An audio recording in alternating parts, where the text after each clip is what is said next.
welcome to ClearCast episode 42, which is a pretty momentous, um, episode. I mean, one, it's sort of moving into midlife crisis territory here. It's also So, it's also the answer to the question of life, the universe, and everything. Hitchhiker's Guide to the Galaxy. This is a great way to start this off. That's actually one of my favorite uh books and even one of my favorite movies as well. I actually like both the book and the movie. Yeah, the one with Most Def and was it Martin Freeman? That is a fantastic movie. Yes, Really fun. Zoe Deschanel. Yeah, that was good stuff. As you can tell, I have a pretty amazing guest for this episode. I'm joined today by Hal Humphreys, who you know from a number of different places, but he's the host of Appraisal Buzzcast. And they talk about the state of appraisals, technology, and valuation professionals, what they should be thinking about. I was honored to be on that podcast. He does a great job there. But Hal's a career-long real estate appraiser. He grew up measuring homes with his father, I believe. That passed it on to him, and he's appraised property across the country over his 30-year career. He's also a partner in Appraiser e-learning and is the director of education for Storyboard EMP LLC, which is an education media company. Thanks for being here, Hal. Keenan, I'm thrilled to be here. Thank you for the invitation. And yeah, I mean it's if you count when I first started holding the dumb end of the tape for my dad, I think my first uh, property observations, appraisal inspections were probably around 13 years old. So that's been a long time now. Has anything changed since you started to now? No, no, no. We're still using the same form. I tell people all the time, it's like they talk about appraisal modernization and this the new UAD, and everybody's freaked out. I'm like, look, when we first started using the 1004 form, it came glue bound on cardstock with worms stapled to it. It's the more things change though, the more they stay the same, right? I mean, there's some specific, principles and things that aren't changing though, which is, the nature of why people buy homes, has that really changed that much? No, it hasn't. And at the end of the day, appraisal theory, which is seen in the best light, I think appraisal theory is rooted in just basic economic theory. Um, Grass camp. I'm going to show my nerdness right now. We're gonna Steve, nerd out here. huh? We're gonna nerd out a little bit. So I've got Grass Camp on real estate. And Oh, Grass wow. Camp was a chief appraiser that taught at a university, I think, in Wisconsin. And he said one time, real estate appraisal is the bastard child of feasibility analysis. And I think in reality, real estate appraisal is feasibility analysis. Hmm. Um, you know, I did commercial valuation for, 25 years, nothing but. And the clients really wanted to know what the opinion of value was. They wanted to know some some details on how we, came up with those indications of values and the basic principles of real estate appraisal theory have not changed and probably will not change because we're analyzing market participants and how they behave and what they're willing to pay for different assets and it's economic theory and feasibility analysis. Yeah, I love that. Let's definitely get into that a little bit later. I mean, let's start though. Just back up for a second.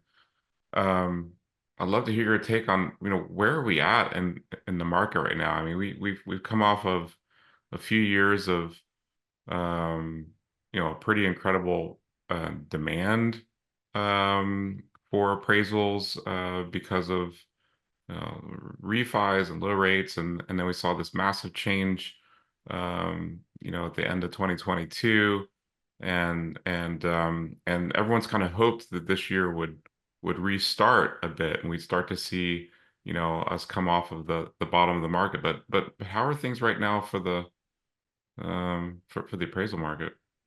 I can say if you, and I recommend that you don't do this, but if you go to Facebook, you will see no small number of posts from appraisers saying, I've only had 24 jobs this year. I've only had 24 jobs this year. I've only had 5 reports to do this month, whatever. Most of the appraisers that I've talked to in person across the country are busy right now.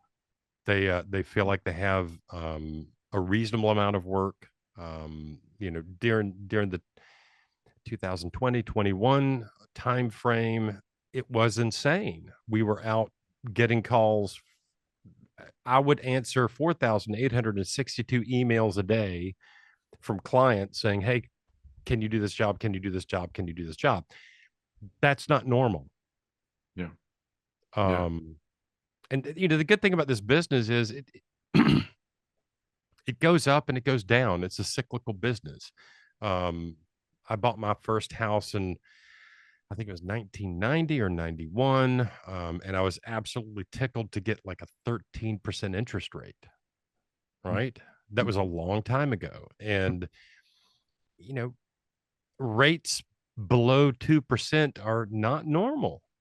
yeah, So I think we're getting back to a spot where the volume is probably for most appraisers. I'm sure there's some areas of the country where it's lagging behind, but definitely Nashville. All of the appraisers I know here are busy. I just spoke with an appraiser out in Oregon this morning. She's covered up with work right now. mm, Um, Talked to a California appraiser last week who is covered up with work. So um, I think generally speaking, it's probably getting back to a more normal volume. Um, just acknowledging that the COVID boom was not a normal time for us as yeah. appraisers. Um, but I do understand that there has been kind of a noted drop in the count of appraisers submitting to UCDP. What do you know about that? Well, that has dropped off quite a bit. And, what we've seen, since 2013, right? We started to have this ability to actually track the number of unique appraisers submitting appraisals, at least for GSE related transactions. And that was kind of like a powerful set of metrics that we had that we didn't have before. And, it's it hovered around 40,000, maybe just above 40,000 unique appraisers connected to Fannie Mae and Freddie Mac appraisals for honestly for about a decade. I mean, it maybe dipped sometimes as volume dipped, but it never really went up above that. So even as volume in 2021 was super high, we were still kind of at that around that 40,000 number. In fact, I think from 2013 to 23, we saw kind of like a 3% decline of the number of unique appraisers. And then we get to last year and we saw that number all in really in the course of a year drop 25%, drop down actually below 30,000. It's creeped up again a little bit, so it's kind of hovering around 30,000, but yeah, it looks like we lost about 10,000 active appraisers on Fannie Freddie volume at least. So where have they, do you think they've gone and picked up other types of work? How, what do you think that actually looks like? You know, look, the volume for Fannie Freddie work has also gone down considerably in that same time frame. Um, and that's not entirely due to alternative valuation methods. It's not all due to PDCs and hybrid appraisals. It's due to the fact that interest rates went up higher than people expected them to, and the overall loan volume has decreased. So Mm, the number of appraisers that still maintain their licenses, I don't think has dropped that much. And my guess is, just anecdotally looking at the sources of information that we all have access to social media, conversations with appraisers at conferences, which is a little bit of a carve out in the data, I guess you would say, because those appraisers are ones that are willing to go and work on their business and network and build those relationships. Mm. Some appraisers choose not to do that. I'm not saying that's the wrong thing. I wish they would come to Valuation Expo. I'd love to see them there, but it doesn't work for everybody. Yeah. Um, but I think some of those folks probably looked for alternate ways to earn a living. Some of those would have done it outside of the real estate space. I know that there was a lot of talk last year in one of the Facebook groups for real estate appraisers about non-lending work. And I Mm. know at Appraisery Learning, we've got Josh Wallet has a course on non-lending work. Brian Reynolds has a course on, I think it's called Diversifying Your Appraisal Practice, that is all about non-lending work.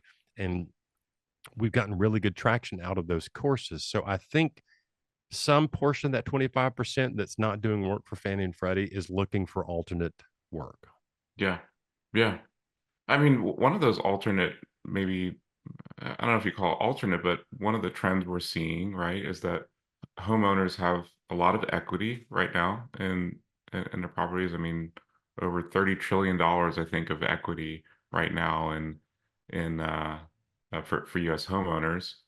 And so there seems to be a steady increase in demand for home equity related loans, either um, closed-end seconds or home equity lines of credit. And there seems to be a growing demand for appraisals. In that space, Freddie Mac just got their proposal approved to buy closed-end seconds, and right now, I believe those require full inspection appraisals. Could that be a good channel for people to start thinking about? Absolutely. Without hesitation. The the model of s- during COVID, I think a lot of people signed up for AMC's and that's all they did to get work. And that is it's a business decision. Some appraisers scream, left, right, and center when that happens, but an AMC is not the absolute worst thing in the world for, and I'm talking to the appraisers out there listening. Um, but there are direct lenders, there are bank lenders, there are credit unions that do loans themselves and order appraisals themselves, in-house appraisal orders that are going to Fannie and Freddie, and a lot of that work is going to be seconds and home equity and line of credit, that kind of Mhm. borrowing, and a lot of times they will order an appraisal. Mhm. Um, and in my experience, appraisers are tend to be really kind of touchy about the idea of property data collectors and value acceptance and those kind of models and hybrid appraisals where someone is doing the data gathering and the appraiser is analyzing that data. A lot of lenders still want to have an appraisal. Mhm. Yeah. And let's talk about modernization for a second because I think um, I think sometimes we've ended up pigeonholing, if you will, the idea of modernization to a couple specific types of things. But I'd like to broaden that for a sec. I mean, the idea of modernization is exactly what you and I just talked about earlier, which is um, finding ways to not do the same thing we've been doing for 30 years. If there's opportunity for efficiency, for increase of quality, for more standardization and objectivity, if you will, through the use of modern tools and moving it out of a paper-based system to something that's you know um, uses modern technology. It doesn't have to be about just hybrid or just property data collection or just a particular program that's in place. There's the idea of just embracing modernization, for any type of valuation scope.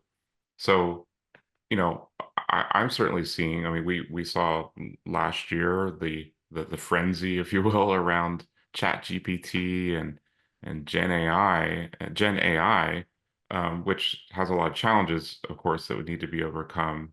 But it also like kind of opens up our eyes to say there's ways that people, highly skilled people in a profession could embrace technology in a way that actually, improves their process.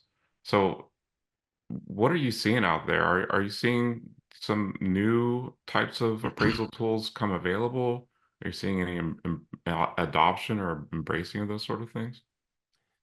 So the interesting thing about the question is, let's start with modernization as a term and the fact that it's now seen by a lot of people as a horrible, horrible thing. We got to stop talking about modernization.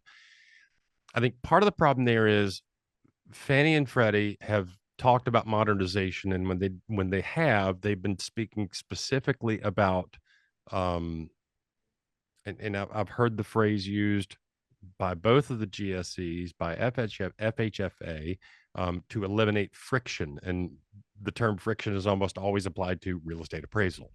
Mhm. Um, but modernization by itself is not a bad thing. Anything I can do, I had an appraiser years ago, office right down the street from us. His name is Pat McGuigan. And Pat told me years ago, as one of my mentors, he said, anytime you see a piece of software or kit, some tool that can make you more efficient, Mhm. invest in it, buy it, use it, learn it. And some of the best advice I ever got. And I think, the reticence to switch from a clipboard to a handheld device is probably rooted in fear, number one. And number two, I've got a process, I know how it works, and I'm comfortable with that. Mhm. Look, the first time I did a residential appraisal without a clipboard in my hand, it took me longer to do the inspection because I was trying to figure out the software. I was trying to figure out the interface on the app. By the 10th time, I was actually faster on the inspection. Yeah. And when I got back to the office, I did not have to take an SD card out of a camera and put it into a computer. I did not have to organize my photo. They were all right where they were supposed to be. Yeah. And that kind of modernization, I think, is absolutely critical for us as appraisers. Like in the education space, um, a lot of people, are talking about using um, artificial intelligence to generate content, to Mhm. generate course material, and that kind of stuff. Modernization is a really good thing. Using it irresponsibly is a horrible thing. Yeah. Um, so when we're talking about education, there are ways to modernize the education space. Um, I don't think relying on Chat GPT or Claude AI to write your courses for you is a very good idea. Mhm. Um, I had Claude AI write a bio for me, and I gave it no information. Um, and it came back that, I mean, I wish this were true, but it said I'd gone to Harvard, had a master's degree, all these other things. Like, it just hallucinated those things. Yeah. Yeah. Um, and you know, all that to say, yes, use tech, use it responsibly. Data. I had a Mhm. was at a conference a couple of weeks ago. Data scientists, you'll appreciate this. And somebody said, well, just ask the data. And the presenter said, the data can't talk. Right. Right. But also I mean, the data though is one perspective, right? Yeah. It's kind of this idea of like seeing seeing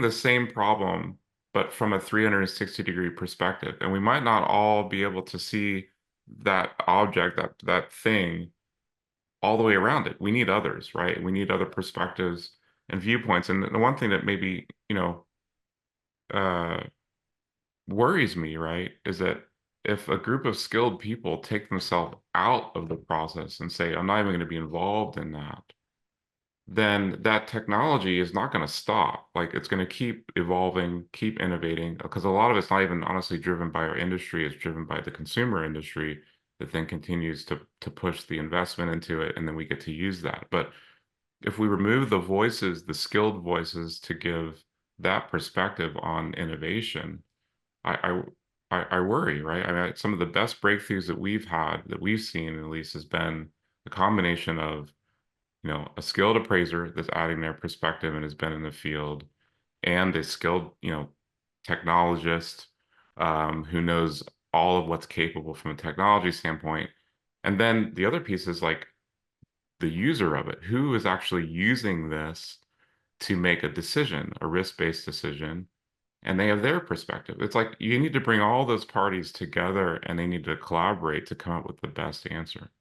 Absolutely. Going back to the conference that I was at last week or a couple of weeks ago, there was a session. I'm obsessed with maps. It's just a thing, and I love paper maps. I've always loved maps. If I'm in a car and I have a GPS, I cannot abide when the GPS is in heads up mode. I have to have north up because my brain is used to paper maps. Right. Yeah, I do the same thing. Um, but there was a presentation on data and map making, and I'd never thought of it this way, but in map making they talk about three things. I'm going to use a word that is kind of touchy for the appraisal space right now, but in map making they talk about data, bias, and craft. Hmm. And the data is the data. The map maker uses craft to create a map that articulates whatever it is they want to articulate. Hmm. The bias comes in if I'm working at the USGS office, I'm worried about topography. Hmm. If I'm working at FEMA, I'm worried about flood zones and topography. If I'm working for a city's tourism board, I'm worried about people being able to find the businesses. Right. So you've got different sets of data you're dealing with, but you've also got the bias of the map maker, and then they use their craft to tell that story with the map. But the map reader also brings a bias to their interpretation of the map. Sure. All of that to say, I think there's an analog between that and real estate appraisal. You've got data, you've got the map maker or the appraiser, and then you've got the appraisal or the map, Hmm. that is basically the the analyst's interpretation of their gathering, verifying, and analyzing the data. Yeah. Yep. And that's where appraisers bring value. And look, I mean, I can use an AVM to scrub data and do certain things. But even the AVM builder, even the algorithm is going to have a bias in there because that's how it takes an engineer to create the algorithm. They're going to have a bias. They think square footage is more important than, another item. But where an appraiser comes in to add real value to the process, if I've got, I think there's something like, uh, let's say 10 million homes in the United States that have lake frontage. Yeah. That's a huge number of homes. It's still Hmm. less than 10% of the homes in the country. Yeah. Um, some of those homes don't sell on price per square foot. They Hmm. sell on price per front foot of lake frontage. Sure. Yeah. And the appraiser is going to be able to know those things and bring their knowledge to the thing where an AVM may not know that Right. in the Well, immediate I mean, past. that's a great point. I think of it as, what's the use case, right? And, you know, with with real estate appraising, we have two things that are important. We have a very local market expertise that's needed and is super important, but we also have national standards and laws and risk holders, if you will, that are thinking about it from a national basis. And they want to see consistency of practice across Yeah. the country. even though there's also this local market expertise and nuance that's also needed. So Yep. some of that creates the friction that we see, right? Is yeah, but what about in my market? It's like, yes, but also what about someone that's working nationally to understand risk in the financial system and needs to know that the practice that shouldn't be different state by state Yep. is consistent. Yep. I mean, that's what brought us ANSI. Yeah. And quite honestly, I still hear appraisers to this day complaining about the fact that my market doesn't recognize ANSI. Doesn't matter. I mean, Mm, measure to ANSI standards, report it to ANSI standards, and then all we can do as appraisers, I'm not going to say all we can do, we do a number of things. mm, But the thing appraisers bring to the table that is of value is that human element that analyzes the data and you know, sure, run an AVM, sure, run a linear regression analysis, do some depreciated cost through a depreciated cost service and software. Those things are great. Um, I saw a thing on Facebook last week where an appraiser had posted an example of his reconciliation. After some interrogation from other people on the Facebook group, he said, well, or she said, well, I was using Chat GPT to write a standard reconciliation. And I'm just thinking, that's the, it could be argued that the reconciliation is really where the rubber meets the road for what we bring to the table as valuation analysts. mm, mhm. All of these pieces of kit that we use, however modern they may be, it's our job to put into understandable terms what that means for this property Yeah. today. Yeah. Yeah. There's a great quote though,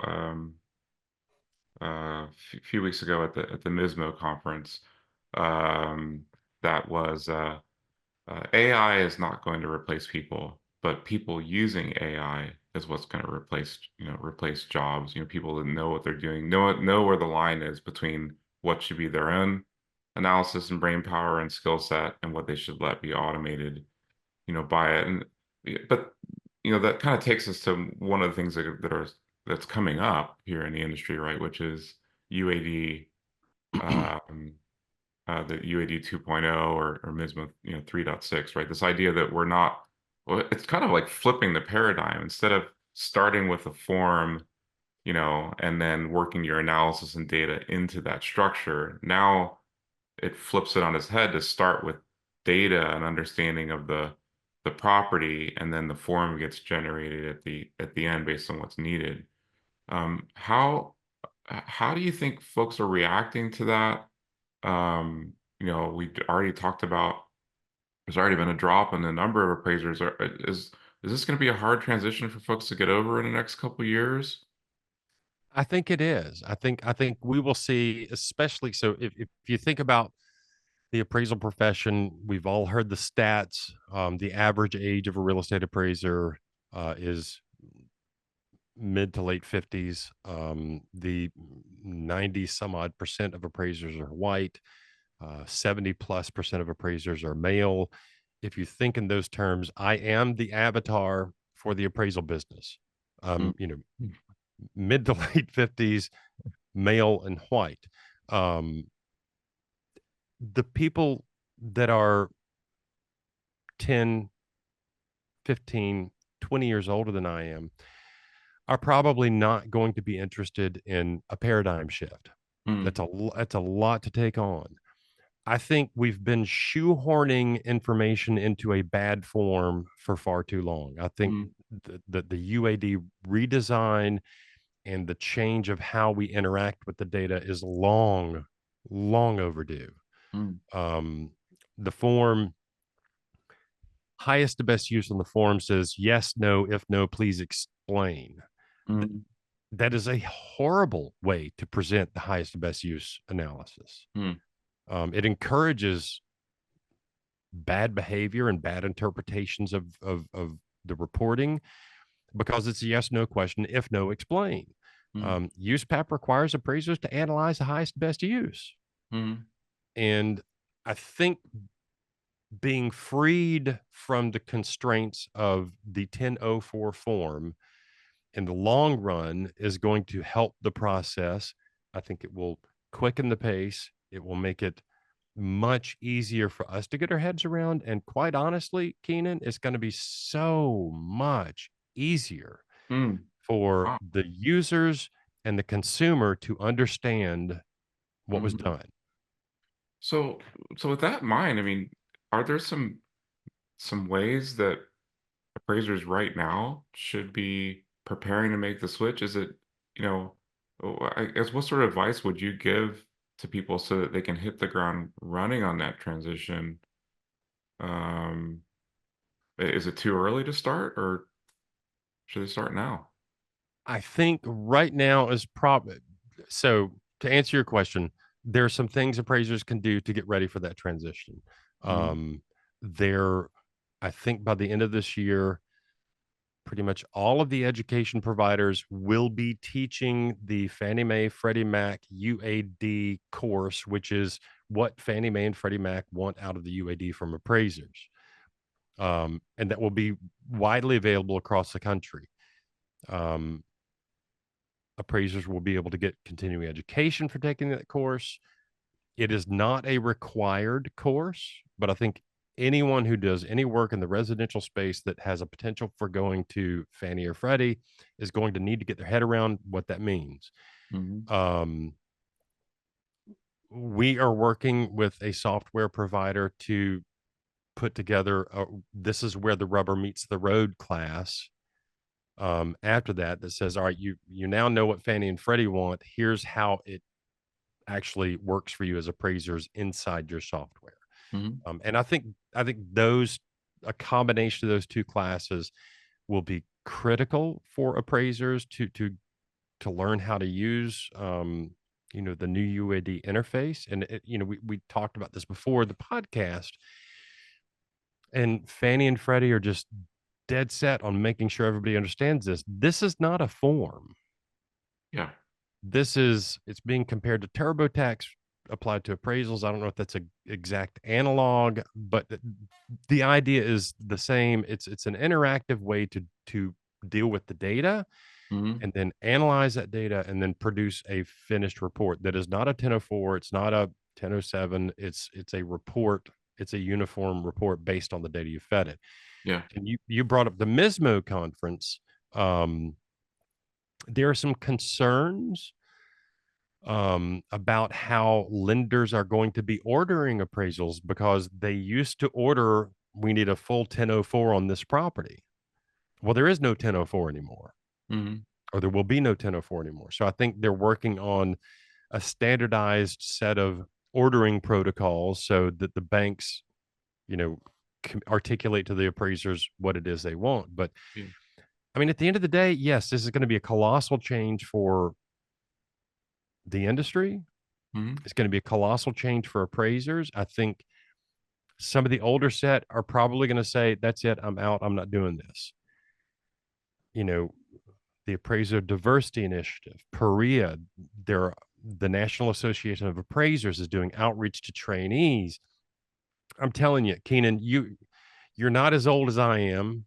mhm, I'm not terribly old, but you're not as old as I am. And neither one of us are as young as the people coming into this business. yeah.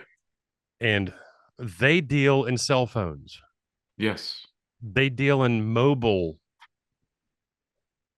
I can't tell you the number of younger, I say younger, 20, 25-year olds, some 30-year olds that Mhm, don't even have a laptop sure. because they do everything on their phone or their iPad. Yeah. And they're going to be able to get their head around this. Yeah, yeah.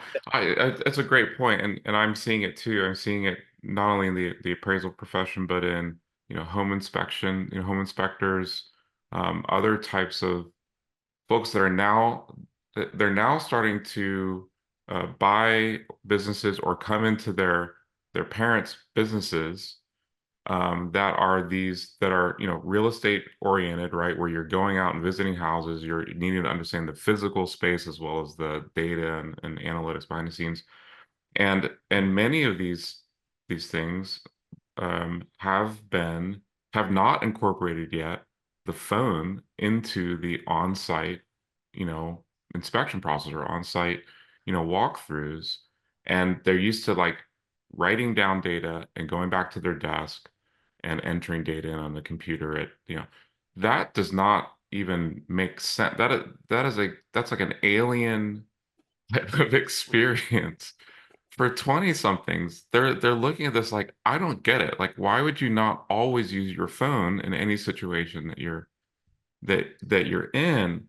And so, see what you think about this, but like to me, over the next 2 years, next 3 years, this is actually like a critical time for there to be a generational pass down of information that lets us as a country make this transition into um, uh, uh, this technology driven, phone driven, sort of way of approaching things, but not lose the depth and, decades of experience and skill set, Yeah. to be transferred. It would be a real shame if people just kind of stepped out silently instead of really mentoring and bringing that next generation along with everything that's been learned, but be open to them using new techniques and new technology to actually implement those skill sets into the business. I could not agree more. And you know, Appraiser Learning has become a partner with the ADI, the Appraisal Diversity Initiative, because we feel like it is critical to bring new people into the business. Hmm. Part of what we've done is worked on helping mentors get their head around how they can do that. The notion of um, doing something just for the good of the community, yes, we should do that, obviously, but there are a number of people, myself sometimes included, that says, I'm sorry, I've got bills to pay, I've got a lifestyle to live, I've got a mortgage, I've got these things I got to do. I can't do everything for free. Hmm. There are models where mentors can actually benefit financially from bringing on a trainee. Hmm. And I think it's the appraisers my age plus or minus 10 years um, that figure that part out are going to be doing exactly what you're talking about, which is passing along the institutional knowledge or the Hmm. industrial knowledge to the younger set. And they're also going to be teaching us. My wife and I went to London last year to visit with our daughter, who is a woeful underachiever. She just graduated from the London School of Economics. Wow. Um, we're over there. I've got my debit card, I've got some cash, and of course, I've got the US dollar. And she's like, don't even bother exchanging it. Use Apple Pay Hmm. for everything. And it took me a minute to get my head around using Apple Pay for everything, but Hmm. now I do it all the time. Sure. And Yeah. it's just so much more efficient. Yeah. And I mean, how personal is that? Replacing your wallet in your pocket with trusting technology, right? Like this this can't be done, but it's done where I think people see the value in it, and once they try it and know that it actually works. But I love the mindset of like never stop learning. Never stop learning. And Uh, look, yeah. if I can take my phone and use Kubicasa, Scan to Sketch, whatever version of the LiDAR, software on the phone to do the measuring of the house Mhm. and get it more correct than I can with a tape measure, Yeah. then why would I not do that? Yeah. You're not going to hear any complaints from me. And I mean, let's be that clear. being said, even if it's, I mean, my mindset though is like, again, I want to be a part of the conversation because if I know something that could make it better and I'm involved in it, I have a better chance of that ending up in an even better place than if I Yeah. step out of it and say like, "Ah, I don't know, I'll just leave them to it. If there's, I'm always about collaboration. I love this conversation here because to me, it's like we're just having a normal conversation about Yeah. these things. We're not arguing. We don't have to take sides and say there's one side here and another side here. Like, no, there isn't just two sides. There is a conversation that can be had with innovators and skilled professionals that leads to a better place. Um, that's definitely possible. Yeah. And look, like I said earlier, not all tech makes things better. Like some things are just neat for the sake of being neat. Maybe they find a use for it down the road, right? Yeah. I'm thinking of beta videotapes. I'm thinking of Blu-ray video discs. Like really cool technology, didn't really go anywhere Yeah. for various reasons. The thing you said about I want to be a part of the conversation, I heard somebody say the other day, this is last year at a conference, if you're not at the table, there's a good chance you're on the menu. It's scary, but and a little dystopian, but true. Yeah. Yeah, I mean, and look, I'd rather be part of the conversation. If somebody, again, anything I can do to find efficiencies to, you know, do the rote work faster and more accurately, I'm fine to do. I'm still going to sit down and ponder and analyze, and I'm still going to verify Mm, information with a human source and that kind of business. But anything I could do to quicken the pace of the numbskull stuff that I don't really enjoy doing, like I'm sorry, it is not fun for me anymore to take a tape measure and stretch it across the front of a house. It's just, mm. Yeah. it's not. Yeah. Yeah. I mean, well, so you mentioned events, conferences. You're involved with Valuation Expo. It's coming up this year. I'm going to be attending and speaking there, and I'm hoping that maybe you could shield me from anything being thrown my way. But no, I mean, what's going on this year at Val Expo? What for those who haven't attended, what would you say to them as a good reason to attend this year? For those that haven't attended Valuation Expo, I'd say it is number one is it is the largest conference for appraisers in the country. It looks like we're going to have a record year this year. We've got some amazing sponsors. And for the appraisers out there listening, they're not all AMCs. Yes, we have some AMCs there, but we have a lot of sponsors that have tools, tech, things that you can look at and touch to consider incorporating into your process. Um, the other thing is, I have long had the notion that for me to be better as an appraiser, I've got to stop sitting in my office thinking about things and agreeing with myself and sending the report out the door. Right. Mm, I mean, it's helpful for me to, as we said earlier, be part of the conversation. But part of the conversation is talking to my peers at conferences has really informed how I run my business, how I do the work. And without going to the conferences, I wouldn't have made those connections. I can pick up the phone today, Keenan, and call pretty much at least one person in all 50 states to ask them a thing. You know what I'm mm. saying? And Yeah. I wouldn't have had that without going to the conferences. Yeah. Yeah. So it's incredibly useful to be involved in the conferences. I love it because for appraisers they get to be at the conference. They get to hear from. I mean, look, Fannie Mae, Freddie Mac, ICE, other industry companies going to be there. There are so many people talking about so many different things that are relevant to appraisers today. Yeah. Um, and you get continuing education. for hearing from what's going on in the real estate appraisal world. I spent, probably 30 minutes on the phone with Mark Snetz. I'm saying that right? He is I'm not going to he's help you there. he's with USDA, and he's part of Okay. the rural development program. I think he's a chief appraiser there. And Okay. Mark is an incredibly nice man. He is knowledgeable. He's been in this industry for a long time. Mm-hmm. He's what you want for a chief appraiser at an organization like that. But Mm-hmm. he's going to be there talking about things that appraisers can do and improve themselves. We've That's got great. industry experts from a bunch of different fields coming to talk to appraisers.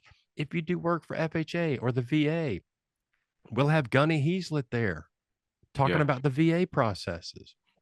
Yeah. We'll have somebody there from FHA to talk about their processes. It's a really useful thing. And Kenon's going to be there.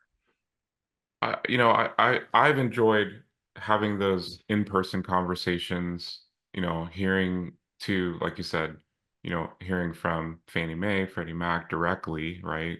Yeah. Lenders, people who have that client perspective, understanding of how things are going from the consumer side and bringing that all the way into the process.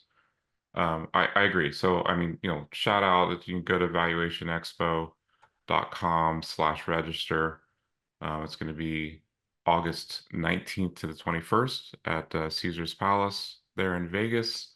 Um, I always joke about maybe I should just get a condo in Vegas since I'm there like literally like a month out of the year for conferences. But no, it's a really great event, and look forward to seeing you all there. And Hal, I mean, thanks so much for the conversation, and for being on the show. It's been great having you. Really appreciate it. Kenon, tickled to be here. Thank you for inviting me. Look, I could talk about appraisal issues all day long, and not get bored, especially when we're talking about um, how to be better as appraisers, and that's what we're doing here. So thank you. Appreciate it.